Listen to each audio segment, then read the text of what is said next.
পৃথিবীতে আমরা কেউ অন্যায়কারী হিসেবে পৃথিবীতে আসি না।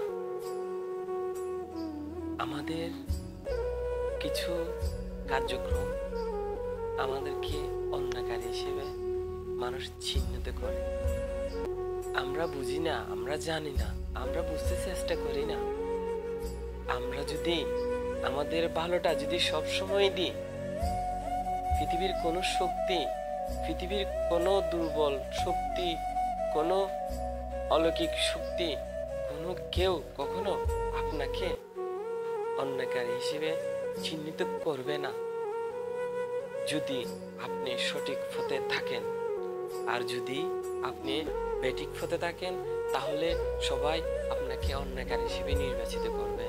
মনে রাখতে হবে, আপনি যেমন ঠিক অন্যজনের কাছ থেকে আশা করেন, তারাও আপনার কাছ থেকে ঠিক একই আশা করে।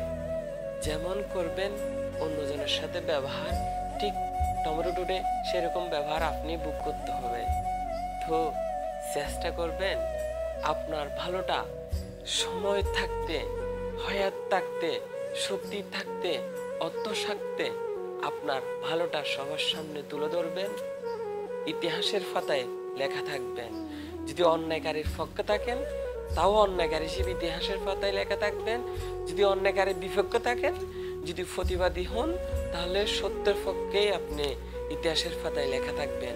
তো আপনি অন্যায়কারীর পক্ষে ইতিহাস হয়ে থাকতে চান, নাকি অন্যায়কারীর বিপক্ষে ইতিহাস হয়ে থাকতে চান, সিদ্ধান্ত আপনার কাছে। মনে রাখতে হবে, অন্যায়কারী একটা ইতিহাস, অন্যায়ের বিরুদ্ধে প্রতিবাদকারী একটা ইতিহাস। তো আপনি কোন ইতিহাসের ছাত্র হতে চান, এটা আপনার সিদ্ধান্ত।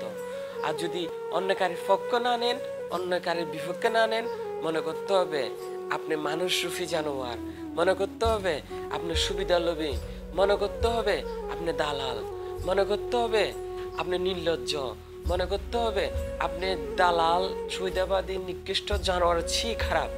আর যদি আপনি অন্যায় বিপক্ষে নেন, যদি অন্যায়ের পক্ষে নেন, তা অন্যায়ের পক্ষে নিলে আপনি হবেন কি জুলুমকারী। আর অন্যায়ের বিপক্ষে প্রতিবাদী কণ্ঠই যদি বজ্রকণ্ঠ আওয়াজ তোলেন, তাহলে মনে করতে হবে আপনি সত্যবাদী। তো আপনি কোন লাইনের মানুষ, কোন লাইনে থাকতে চান, এটা আপনার কর্মদক্ষতা, এটা আপনার আচরণ, এটা আপনার কার্যক্রম সবাই বুঝতে পারবে। তো আপনি কি করবেন, আপনি কি করবেন না, আপনার বিবেক বুদ্ধি সবকিছু আপনাকে আল্লাহ দিয়েছেন। আল্লাহ আপনাকে যতটুকু দিয়েছেন, আপনার বিবেক বুদ্ধি বিশ্লেষণ করে আপনি চেষ্টা করবেন কোনটা ন্যায়, কোনটাই অন্যায়, কোনটা সত্য, কোনটা মিথ্যা, কোনটা কালো, কোনটা সাদা, এটা আপনার বোঝার বয়স হয়েছে। তো আপনি কি করবেন, আপনার সিদ্ধান্ত। ভালো থাকবেন, ভালো রাখবেন। ধন্যবাদ।